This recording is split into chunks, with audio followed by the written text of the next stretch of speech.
All right, the Mid-South Soybean Board asked us to present our projects here, so this is, I guess I should have come up with a more sexy title on mine, that maybe we've got some more people in here, but it is getting close to beer 30 for a lot of folks, so we'll get through it. I'm gonna stand over here where I can see everybody. For those of you that don't know me, I'm Trey. I'm an extension research pathologist with LSU. This project has been funded for 4 growing seasons, and we got funding for this growing season in 2020. We've applied for one more year after that in 2021. But we've had a whole host of scientists and research associates, breeders, pathologists, working on this project. Essentially, the title is Enhanced Pest Control Systems for Mid-South Soybean Production. There's a disease element and there's a stink bug element. So I'm not an entomologist by trade, so I'll start with the stink bug element with a disclaimer. Looking for resistant, varieties that are resistant to stink bugs. And I really don't like to use, this isn't my slide, this is Jeff Davis' slide, but I don't like using the word resistance when it comes to stink bugs. I think it's more of a preference or tolerance or a physical barrier, some characteristic of those pods that prevents that insect from getting in there. But that's the ultimate goal there of this project. A little background on it. There were some lines that came out of Texas that showed some promising resistance to stink bugs, and that's what we started with on this project. Jeff looked at it for 3 years, and you can see the percent, just by the percent of stink bug damaged seed there, we had differences among these entries. So what they did is they took the promising PIs here, or the promising selections here, and with the assistance of Ping and Chen out of the University of Missouri, they crossed those to come up with some better lines, or to look for more lines that are resistant. 2019, we weren't able to look at those lines because when you're working on a breeding project, seed can become a real big issue. And we've had that issue in the past. You basically have to make your own seed. Breeders have to make their own seed every year. You can order seed from USDA, the Green Service, but they'll give you 50 seed. And then you have to go from there, and that's for each one of these lines. Tessie was talking about, she had 322 PIs, right? That's a lot of seed increases. That is massively labor intensive, which is one reason we had a breeder on the project that just said, look, I physically can't do this anymore. So he didn't have the help. Anyway, so what Jeff did in 2019 is he looked at, we've got a commercial variety trial or a breeder variety trial that the breeders put their lines in. We'll have commercial checks, and it's their design, but Jeff likes to take it and look for stink bug resistant varieties. He's also looking at some of these old breeding lines. He happened to have these on hand. I had some of them on hand, just because I have a hard time throwing away soybean seed, especially if it's still viable. But again, we're waiting. We're hoping to look. I haven't talked directly with Chen about this, but I'm just assuming that he has those crosses ready for us to plant in the field in the south this year. If we don't get a winter, stink bugs are going to be a big problem. Louisiana and Mississippi, and they'll probably creep on up to Missouri this year, maybe even higher than that. So especially the red banded. Red banded's the one that worries me so much because it hangs out low in the canopy. It's hard to, it's difficult to control. You've got, insecticide resistances and things like that. But he looked at the variety test for 2 years, and he found 2 that were showing some tolerance to stink bugs. And if he compared to all the other varieties in that test, that's I'd say that's something there. So there's some characteristic of those varieties that are keeping those stink bugs not interested. This is 1 year data. We switched up the varieties. We did 30s for 2 years, and then we have 45, and then last year we had 40. It's all up to whatever goes in there is up to the breeders. They may throw things out they don't like. So anyway, it picked up 2 here that had less damage and high seed weight compared to the other ones.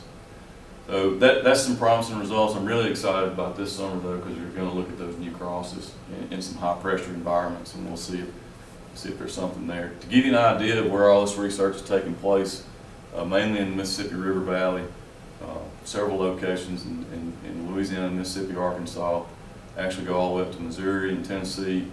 A couple of outliers, around Fayetteville, and Ed Secor cooperates with us through Auburn, and he just kind of works for free. He's just a really nice guy. So one of the locations down here, that's in Beaumont, Texas. That's Shane Zoo with Texas A&M. That's a unique area. It's really tough to grow a soybean crop down there because of the environmental conditions and the insect pressure. So one facet of this project is we looked at 500 PIs. Had the seed from that. Dr. Mazzoni out of the University of Arkansas, no longer on the project, he provided that seed every year. And what we'll do is we'll plant each one of those rows as a PI. So we got 500 in there stacked across that field.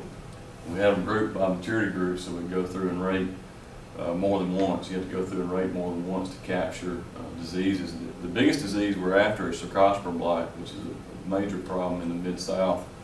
And it's actually, we're getting reports out of some of the I-states up there that it's a problem as well. So if you're not familiar with Cercospora leaf blight, I've got some slides, another slide with the symptom types on there.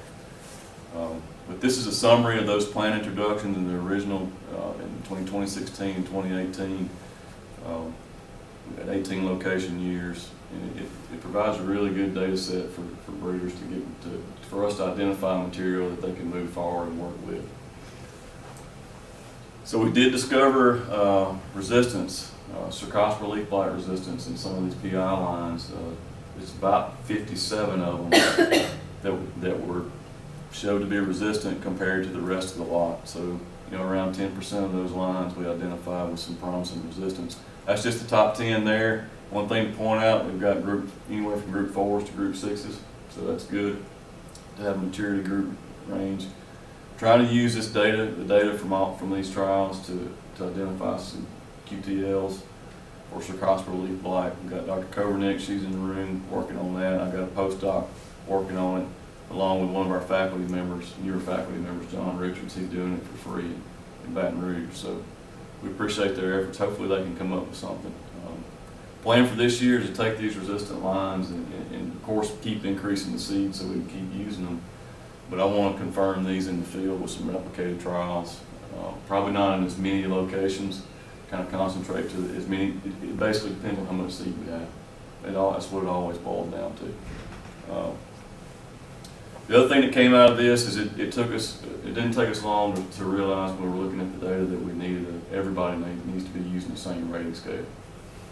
So we came up with a simple scale.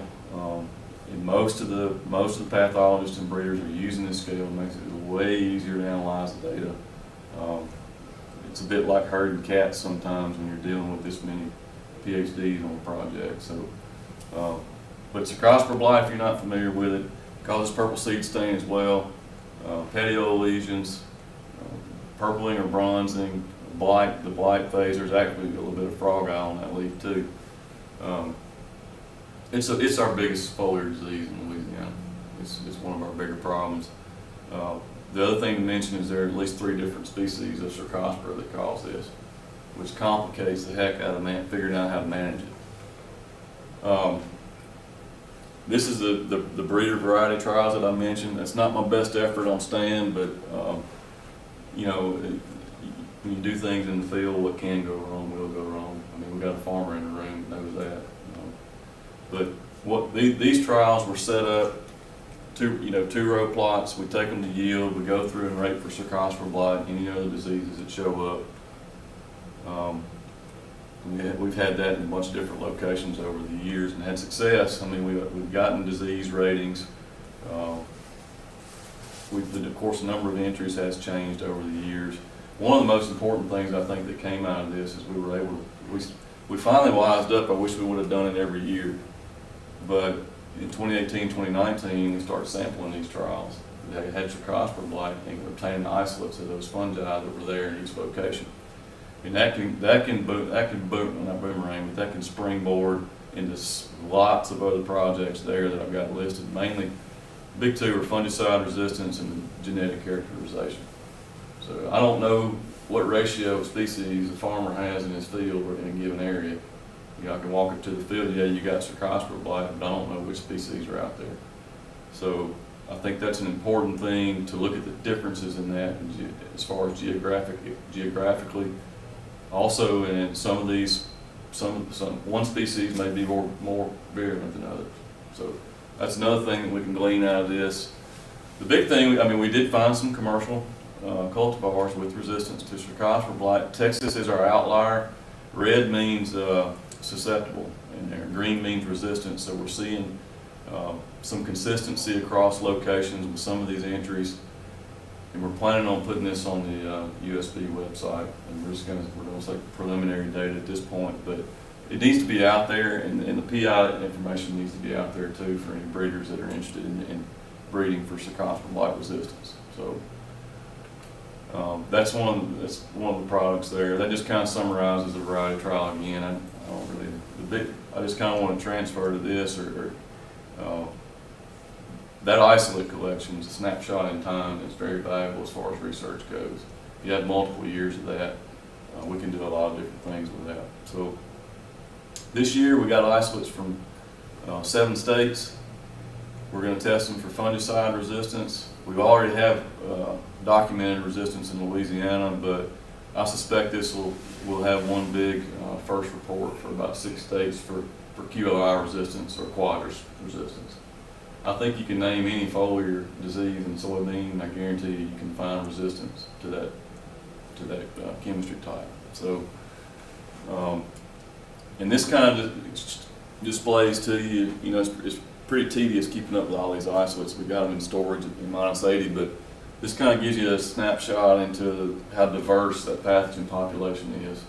All these are Cercospora species. So we have to go through and look at them with PCR just to figure out exactly which species they are. I think I mentioned in the board meeting the other day, you can have, it's just like having a football stadium full of people. There's nobody in there that are alike unless they're identical twins. So I think eventually at some points you have to stop delineating species. It gets kind of redundant. But we're using Jeff Standish's assay out of Mississippi State when he worked with Frog Eye, and he discovered about 90% of that pathogen population is resistant to strobilurin fungicides. He had a really good project, so we're using a modified version of his protocol there, and it's working. You can't see it very well, but that's sensitive, resistant, sensitive, resistant, sensitive. So we're delineating that. And we're going to try to get a little more efficient by creating what's called a LAMP assay. That's cheaper than the PCR RFLP. Conceivably, we can, once we figure out the particulars on this particular assay, we can conceivably you can go to a field and identify if there's resistance or not. It's quick, it's cheaper. Basically, what this is going to do is one of these is going to turn blue, one of them is going to turn reddish, and one of them is going to remain clear. The blue would indicate resistance, and the red would indicate sensitive. So, Dr. Suresh is working on that, doing a great job. The other thing we put in the proposal this year was Cercospora assay, screening varieties using the toxin that's produced by the fungus. That toxin's involved in pathogenicity, so it's an end around of doing all this field work. If we can figure out how to screen varieties using the toxin, we can be a lot more efficient, a lot more cheaper, a lot cheaper to get the same information. Right now we've got the consistency problems, 60%.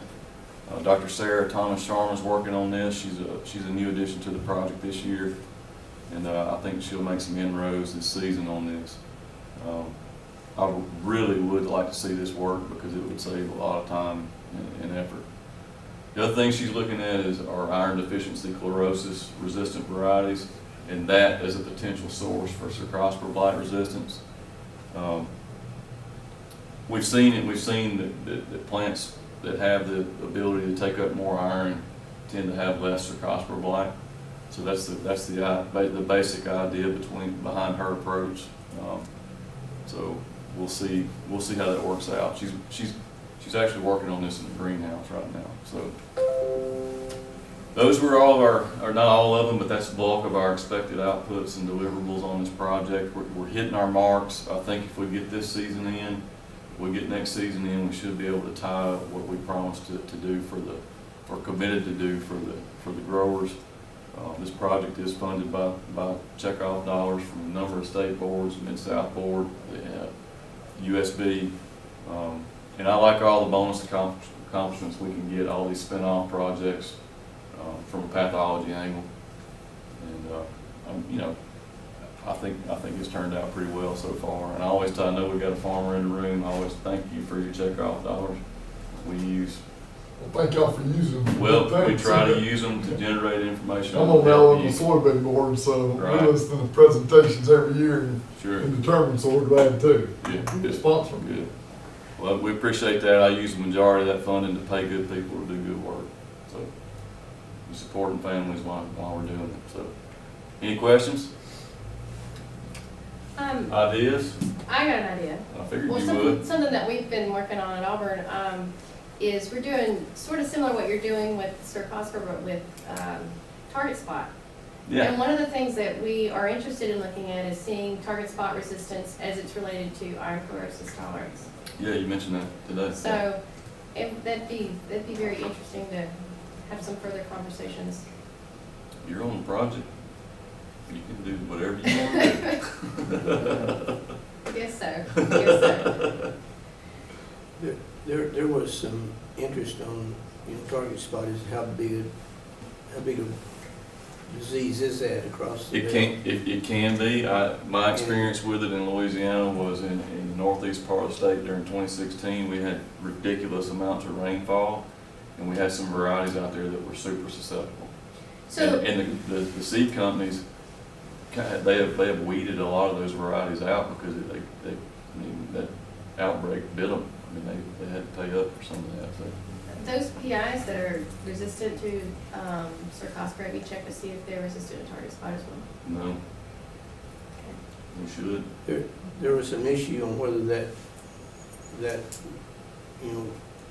funding research checkoff dollars for target spot, if that was worthwhile, if it was just because apparently it wasn't much instance of it, and then one year, was it last year, or the year before, Yeah. they had a big, it was much more, and then, so to see where that goes, was that just an outlier, or is this a trend where this is going to be more and more of a problem? And the thing is, I think they were deferring to, we get some more information. 2019 Yeah, survey data.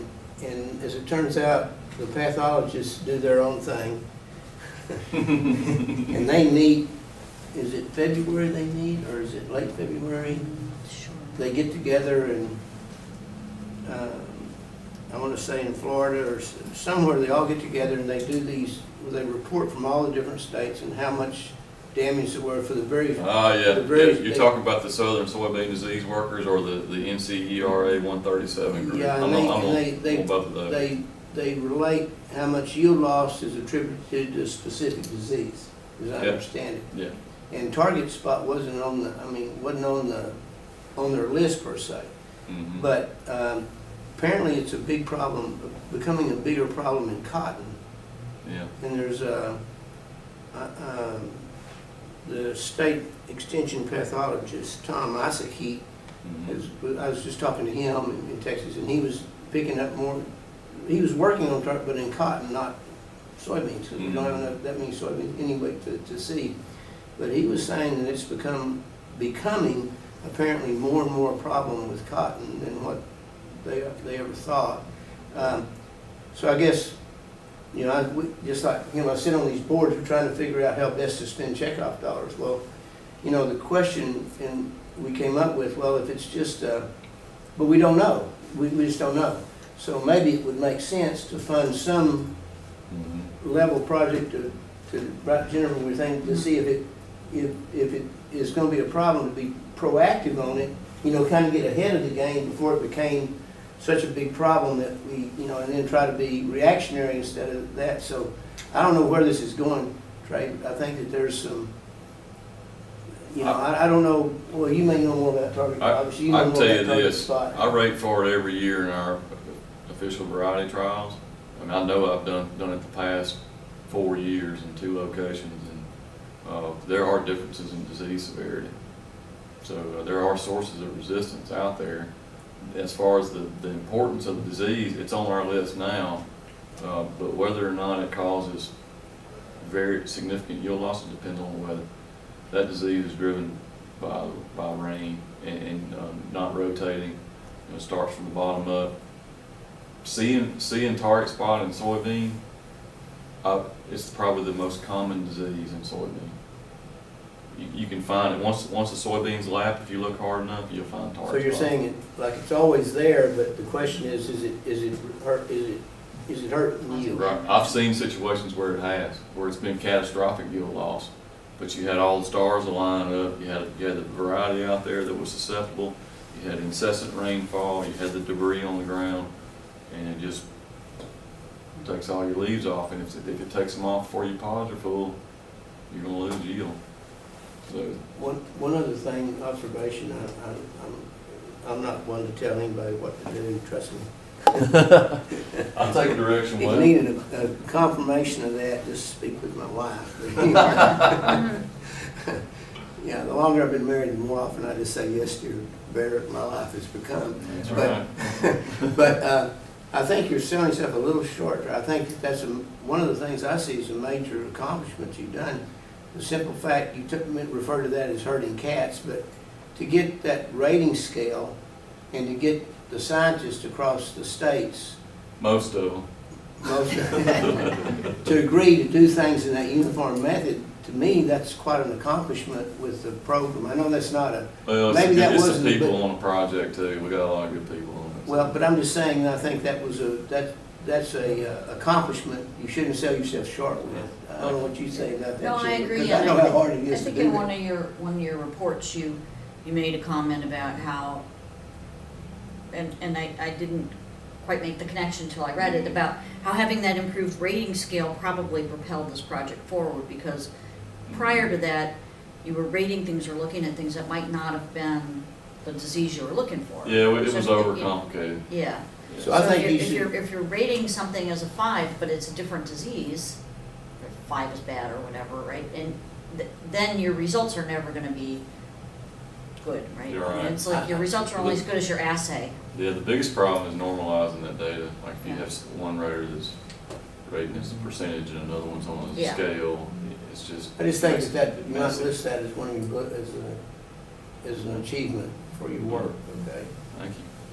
Yeah, and so that was just a comment, but I mean, I recognize that that's quite an accomplishment, actually. I actually like your little bonus accomplishment slides. I think everybody should do Yeah, that. well, what happens so often, you know, you have a strategy and you're reaching a certain goal, research has a certain objective, and suddenly if you're just observant, you discover Yeah. Sometimes Other those things come bonus out of that objectives, I work. think, get lost in the, Well, I'm always thinking about, how we can, I'm always coming up with new ideas.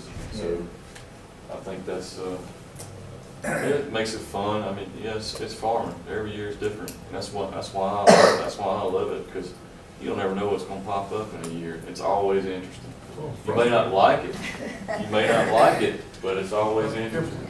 Hey. I'm in the room. But no, thank you for that comment. I appreciate it. Yeah, yeah, But very that's- much.